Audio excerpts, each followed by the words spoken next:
In this world, people can receive epic skills by eating the fruit of the skill tree, so if you're lucky, you might become a firebender or maybe even a sword saint. But when it comes to Light, all he became was a nutting master.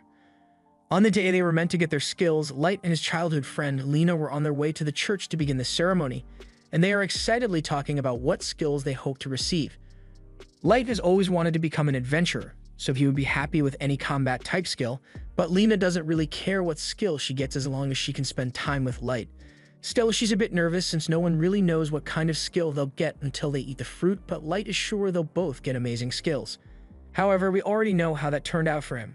When he and Lena went into the church that day, the Holy Sister told them all about how the skill fruits work. You're granted a skill once you eat the fruit, and it will guarantee you a job in any related field of your choice, all without any crippling student loan debt. They are allowed to pick any one of these fruits to get their skill, but there is a rule that they can't break no matter what. You're only allowed to eat one skill fruit over the course of your entire life, because if you try to eat a second, they'll poison you. A lot of people have ended up dying because didn't like their skill and tried to eat a second fruit, so the Holy Sister wants to make it very clear that eating more than one has a 100% fatality rate. Lena is shocked to hear that the fruits are so dangerous, but the Holy Sister assures her that as long as she doesn't eat a second fruit, then she'll be perfectly fine. With the warnings out of the way, the Holy Sister tells them to begin selecting their fruit, so Lena steps up first. She takes a bite out of one of the fruits, and she immediately feels something happening to her body. There's a blinding light, and Lena's body suddenly becomes very hot, so the Holy Sister realizes that this must be the legendary Sword Saint skill. It is incredibly rare, so she never thought she would get to see someone acquire it in person, but now that Lena is officially a Sword Saint, she is destined to become one of the greatest adventurers in the country. Light is really happy for Lena, so he congratulates her on her amazing skill. But it's his turn next, so he steps up to the altar and picks a skill fruit for himself. He knows he probably won't get something as good as the Sword Saint skill, but he's still hoping to acquire a decent combat skill, so he can fight by Lena's side. However, as he takes a bite and the skill flows into his body, he's disappointed to hear that he's just a nut master. The sister tries to be as supportive as she can, but yeah, the only fighting Light's going to be doing is against the pests out in the field. Light is devastated that his dreams of being an adventurer have been ruined, so he asks if he can try again, but the sister was very clear about the 100% fatality rate, so she's not letting him eat another fruit. Lena tries to cheer Light up and tells him she'll stay in the village and grow fruits with him since she doesn't care what she does as long as they are together.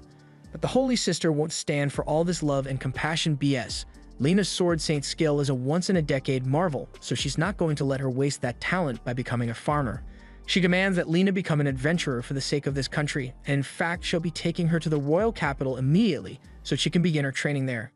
Lena doesn't have the guts to refuse the Holy Sister's demands, so she gets dragged off, but she promises to come back for Light someday. 3 months have passed since that fateful day, and Light is trying to make the best of his situation by leaning into his role as a farmer.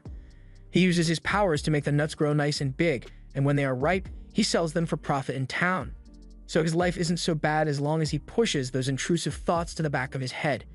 Anyway, he heads into town to sell his nuts, but since his nuts are so small, he gets paid very little for them. As he is walking back to his house, he notices a poster with some news about Lena.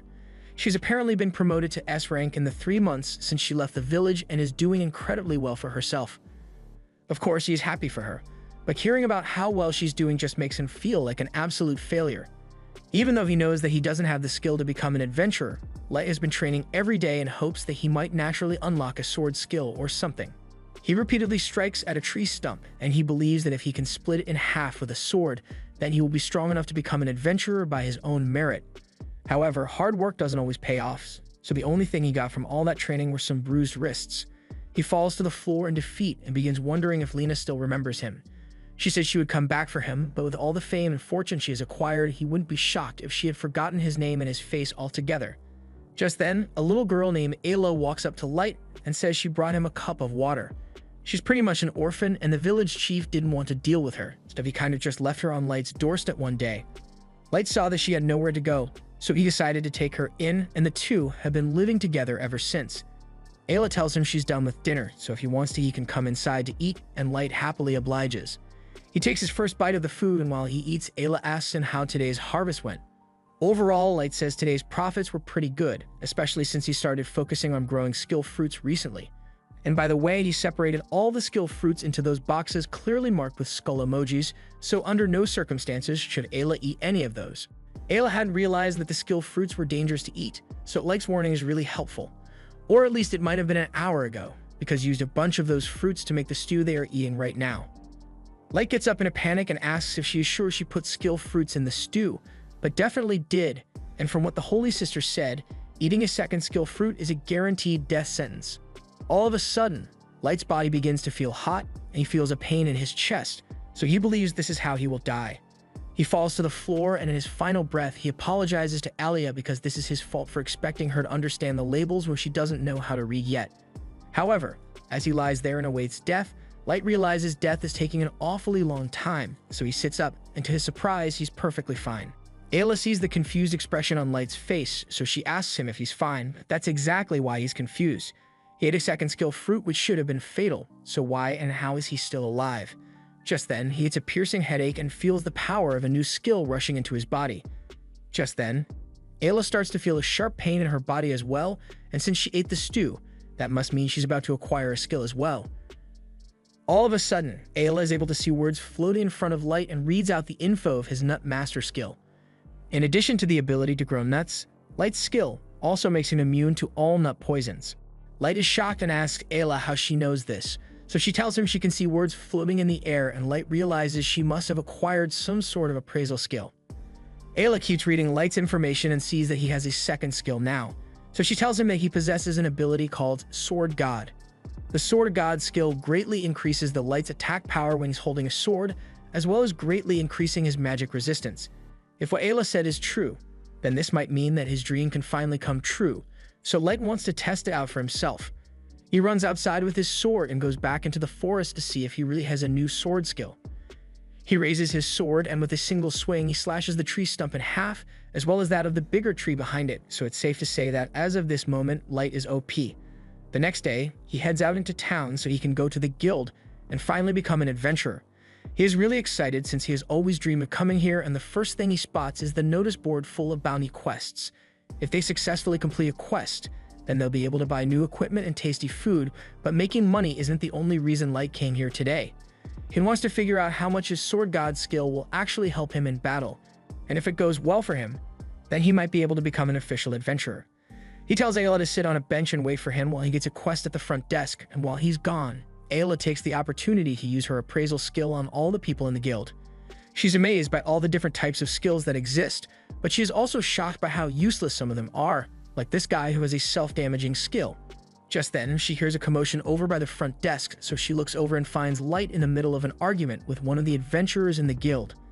The man recognizes Light as the guy who's always selling his nuts in the market, so he mocks him and says a loser like him doesn't belong in the guild, but Light completely ignores him and just tells Ayla that they can leave now. The guy is offended that Light would dare to ignore him, so his completely normal reaction is to attack the Light with his sword.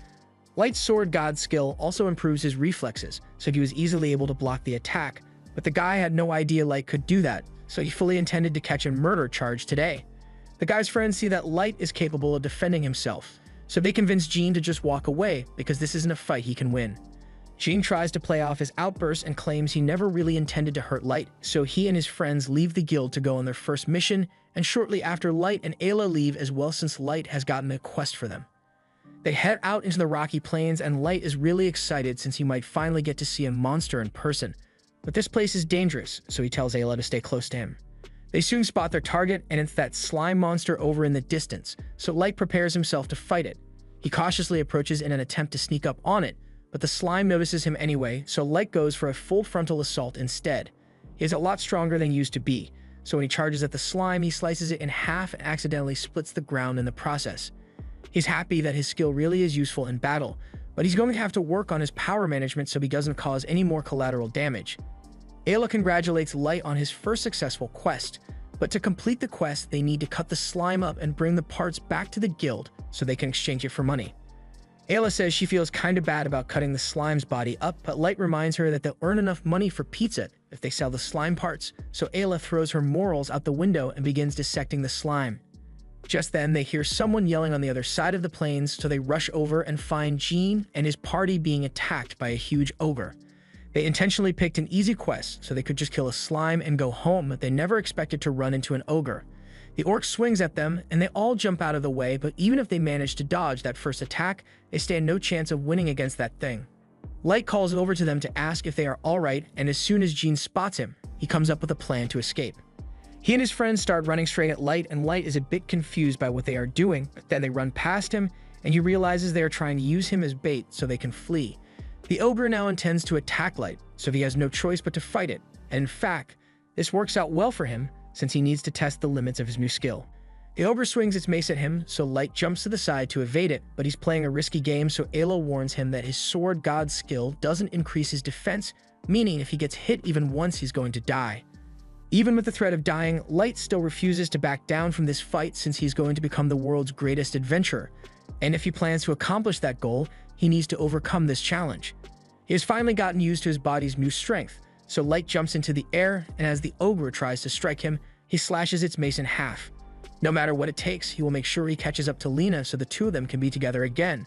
So in one swift motion, he brings his sword down and cuts the ogre cleanly in half, all while Jean and his friends watch from a nearby hill.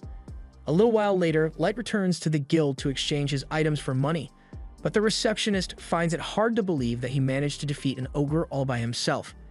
As proof, Light shows her the ogre horn he brought back, and on top of that, Jean's friends say they saw the whole thing, so they can guarantee that Light is telling the truth. The receptionist believes him, so she asks him to wait a minute so she can get his reward, and in the meantime, Jean's friends thank Light again for saving them. Just then, a crowd forms at the front of the guild, so Light asks if something happened, and Jean informs him that the S-rank party has just returned. This happens to be the S-rank party that Lena joined, and this is the first time he has seen her in the last 3 months, so Light goes up to her and tries to say hello. But in response, Lena says, "I've never met this man before in my life."